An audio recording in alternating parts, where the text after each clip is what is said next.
Welcome to another CEO Wisdom podcast. We have Chad Tsagris with us today. Chad is a CEO of Watch Gang, WG Collective LLC. He's based in LA. Watch Gang has been existing for 7 years. Reached out originally because I saw Concordia in his LinkedIn profile, which means that he spent some time in my native Montreal. So, Chad, welcome to the pod. Tell us a bit more about yourself and what you're up to nowadays. Yeah, thank you for having me here. Yeah, it's quite a trip. I grew up in Toronto actually, and I was skating and living in Montreal, and then now I'm down here in the U.S. and kind of going through the journey of life. Watch Gang's been a big passion project in myself. I've been with the company for 8 years. And last year I took over as the CEO in last July, actually. So it's been 1 year now that I've been the CEO there. And tell me a bit more about Watch Gang. How did your passion begin about watches, and why the obsession with watches? I'm completely obsessed with watches. So that really started from when I was in my teenage years. I worked at a jewelry store. I got the bug for watches. Started collecting watches, and I basically went through my experience to where I am today, a little bit more boots on the ground. I started doing a lot of trading of watches from vintage and things that I basically was always trying to level up my game, similar to like why people come to Watch Gang, that I would buy one watch, trade it, sell it, buy another watch, trade, sell it, to my passion of where I am today. And we're selling thousands of watches of over 80 different brands. It's really cool because I got a chance to build a career in something that I truly love. Interesting. And why the obsession with watch in the first place? Is it a status symbol? Is it the craftsmanship? Because I mean, I have this Apple Watch here and it gives me the time. Then it fits most of my need, although I do think there's better smart watches out there. Like, what's the point of having a fancy watch nowadays? I think it, for me personally, it started off as a status symbol of, back, 20 years ago, Breitling was like huge. And I thought, if I could afford to have a Breitling, it meant I made it somewhere in life. And then over time, as my collecting experiences and journey continued, it really came down to the precision and the artistry of the watchmaking. It is probably one of the only man-made things that are really self-propelling in a sense, and that are true artisans who are making these watches, right? When you take a Rolex and it's hundreds and hundreds and hundreds of hours just to make one watch. It's the perfectionism that goes into watchmaking that I really admire and love. These things are almost like works of art, I would say. Right. And couldn't a machine build the Rolex the way it functions nowadays? No. Even things from how the case is polished is really done by hand. There's a lot of craftsmanship that goes into building these watches. For one instance, I was in this little town. It's called Glashütte, and it's in it's in Germany, and they have to do everything by hand. 60% of the watch has to be made in the valley of Glashütte before it can even be named Glashütte. There's a component in those watches called the screws, and they temporize blue them, and that's done by hand for precision by this woman who's been doing it for 35 years. And she'll do 500 to 1,000 screws a day, making sure the color and everything matches exactly. So it's a very, I don't know, machine watches. Yes, Swatch Group has some automatic watches that they use in assembly lines of machines. But at luxury watchmaking, it's really still done by hand all over the world. Interesting. And why so much hours in a Rolex? Why hundreds and hundreds of hours? I've never had the opportunity to ever go into Rolex's factory and see it. It's kind of like Willy Wonka's chocolate factory when you talk about Rolex, in a sense where they have everything to exact perfection. They are meticulous. You never will ever see a Rolex come out of the factory that isn't perfect. It takes years to develop a movement that makes a Rolex watch. It takes years to compound the right steels, golds, the composites, the polishing. These are long processes that are really taught to very skilled craftsmen to create these watches. And not a watch is made from one person. There's only, I think, 2 or 3 companies in the world that it's one single person creating a watch, but it's hundreds of people to go into making that watch.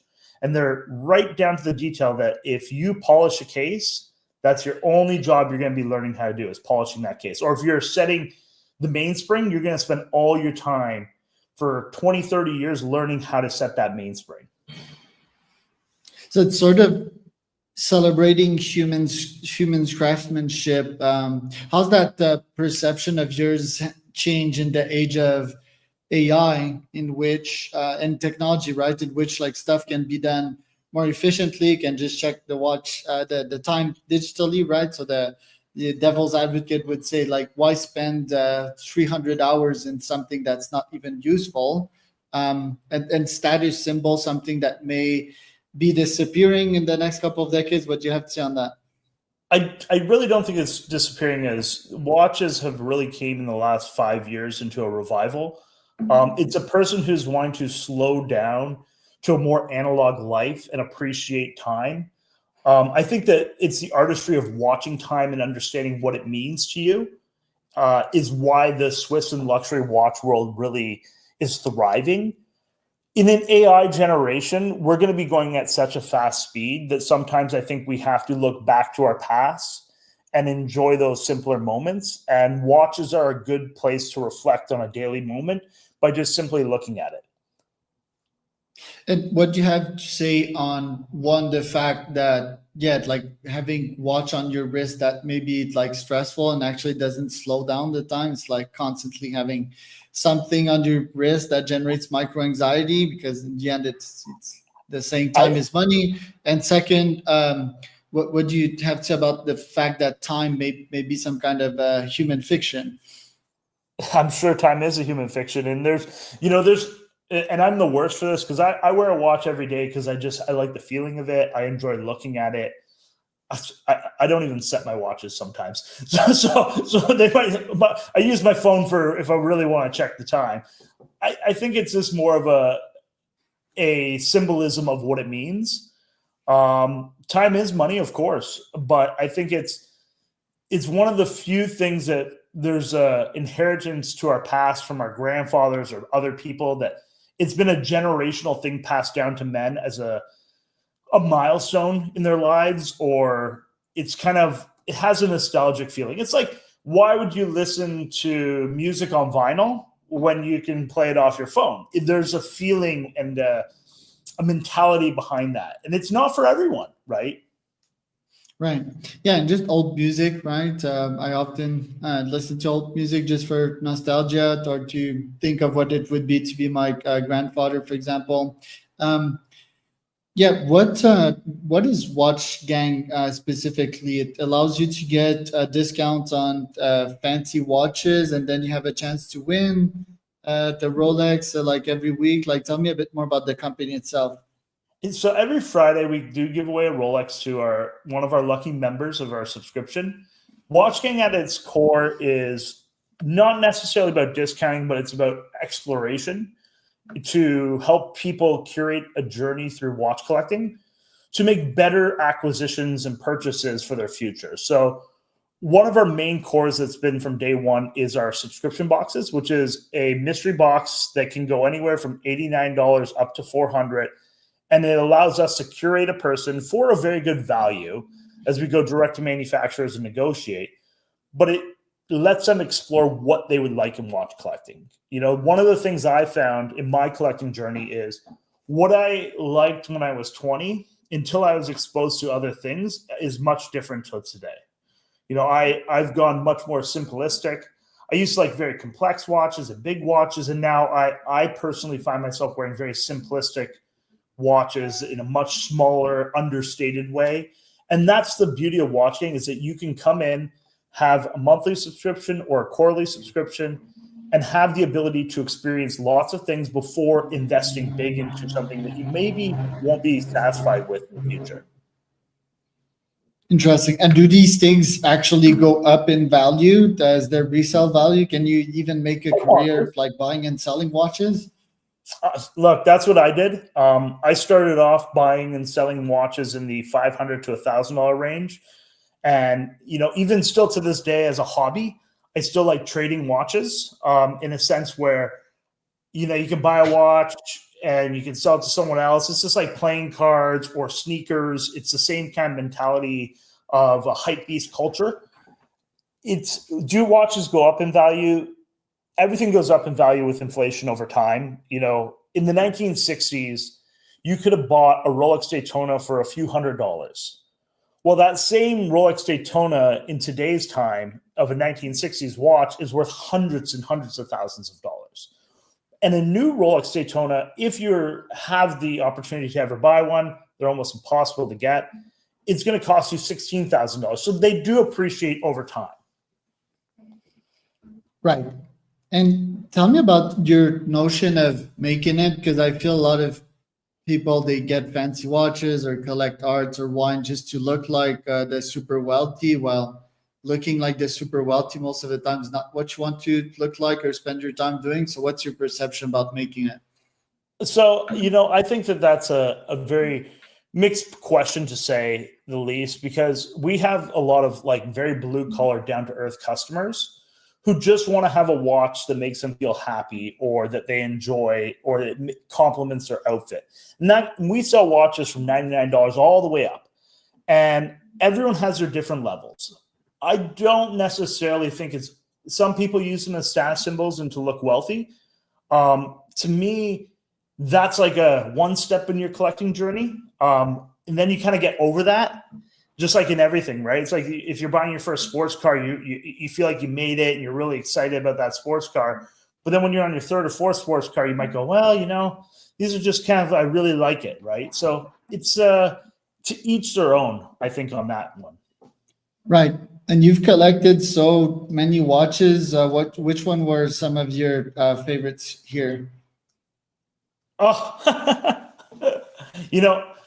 I've probably in my life have had over 400, 500, 600 watches. If you see that gold one right there of the AP it looks almost like bamboo. This is something where, and this is a great example. A couple years ago, this watch was selling for around $8,000 to $10,000, and it wasn't a very popular watch. I liked it because of the Art Deco kind of 60s vibes that it gave. And now with the price of gold going up and the rarity of that watch, it is really something that you can't find under $30,000 or $40,000, right? And that's something that when I look at a watch for myself, it is something that really speaks to me, right? Right. And Rolexes, are they still like the first class, like one for looks and two for resale value? So Rolex is the king, right? I would compare a Rolex to buying a very good Mercedes, where that the quality will stand the test of time. Is there a Bentley and a Ferrari and other things out there? 100%, right? They are the best luxury for everyone. In the last 5 years, there's been a high demand of Rolex. So Rolex is still producing over 1 million watches a year. And the demand is beyond any time in history. 5 years ago, 6 years ago, you could go into a Rolex authorized dealer and be able to purchase a watch. It would be in the counter and you would be able to have it. Now, if you're looking for a lot of models, it can be up to a 5 to 6 to 10 year wait. And you had to have a history purchasing from that authorized dealer beforehand, which is, it's a little bit became similar to like a Porsche collecting, where you used to be able to buy a GT3 RS or other Porsches. And now there's a long waiting list because the demand has gone up over the time. But is it that like created by them in the end? Is it like, is there some real scarcity? There is scarcity and there isn't scarcity. The scarcity comes because it's just such a high demand and their output is too slow. For them to make 1 million watches a year, they have multiple factories. It's a very tedious experience of manufacturing. And the demand that people are consuming these watches now has increased significantly. And that's where the scarcity comes, that they're not able to keep up with the market demand. And what about these ultra high luxury watches in the Audemars category or Rolex? Like I see one right here, I think costs like $1 million. Do you actually deal with these? So at Watch Gang, we don't deal with those. We really focus into our demographic and crowd, which is in the sub $10,000 range. You know, as I'm a passionate collector, I always follow these very closely. I have several friends that own types of watches like these. I personally I've owned some Audemars, I've owned other watches. I've not ever owned a Richard Mille or anything like that. It's just out of my price bracket right now in my life. But I think that those are the same as appreciating art and fine art, where you really have to believe and love it to be involved into that community. And there's a very rarity because of the amount of manufacturing. So a company like Audemars maybe makes 30 to 40,000 watches a year. They don't really publish it publicly, but everyone knows about the range. Because there's really only 30 to 40,000 customers in the world who can afford them, or, you know, that have the ability to access those watches. Right. And your customers, how do you get them generally? Is it Facebook ads? Is it AdWords? We do a ton of meta ads. We do a ton of AdWords. We do a lot of YouTube. There's something that we're starting to go back into. We abandoned it for a few years, and this is something that we're really going after.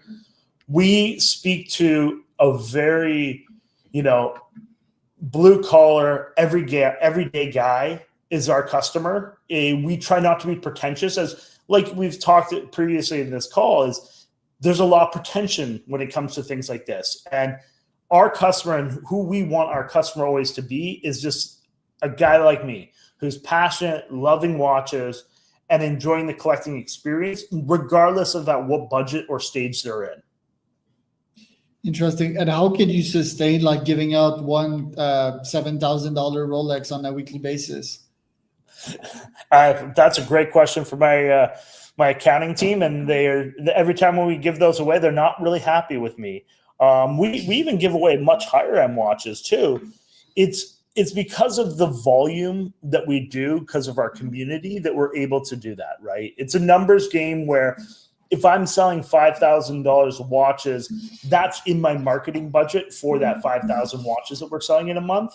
And it's really about to give back to our community and have that fun fantasy of always dreaming of having a Rolex, right? Because I think that when you have your first luxury watch is a very cool experience for a lot of people in their lives. And that's something that we want to pass on to those people.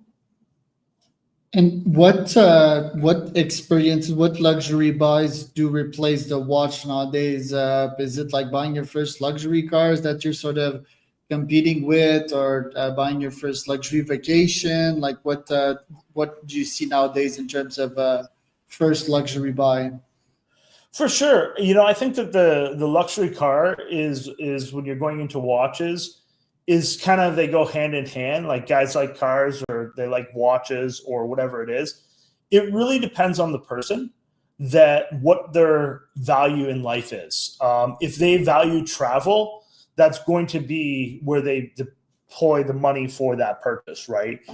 I don't think it's a competing factor. It's more of what is that person passionate about, right? A lot of people get the watch bug, and they might start with 1, 2, 3, 4 watches, and then as soon as they know it, they got 50 or 60 watches. It's because they get that a little bit of a crazy hook to it, right? It's a fun experience buying a new watch. I always do it. So.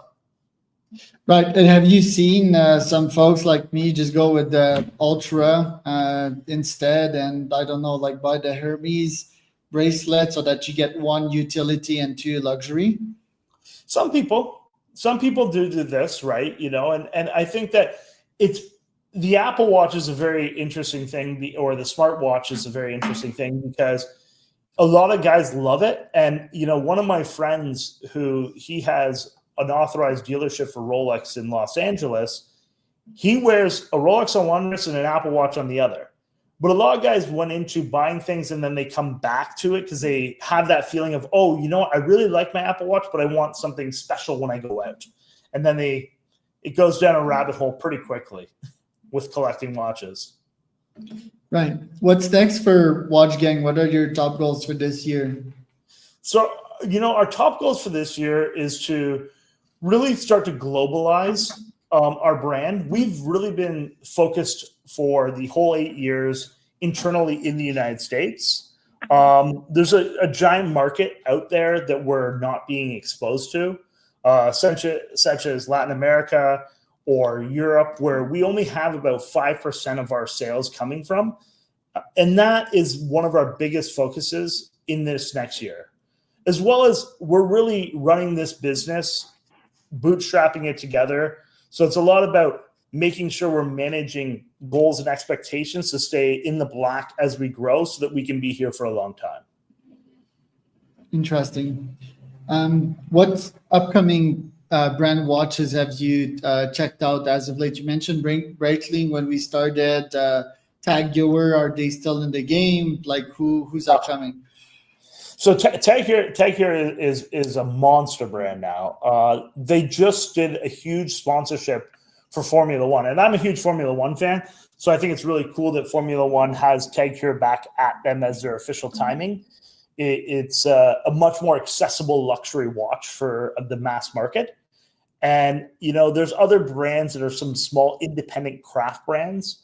One of my friends who's been doing extremely well, it's a brand called Frère Marie, and he is just a very passionate designer from Geneva. He's in his early 30s, and it's getting that next generation is what really interests me in there. Interesting. Well, Chad, thanks for coming on today. Where can people find out more about you? Yeah, check us out at watchgang.com. We have an amazing offers for everyone who's interested in collecting watches. Or, my social media is just chad.tsagris. So I was Chad and Charles for another CEO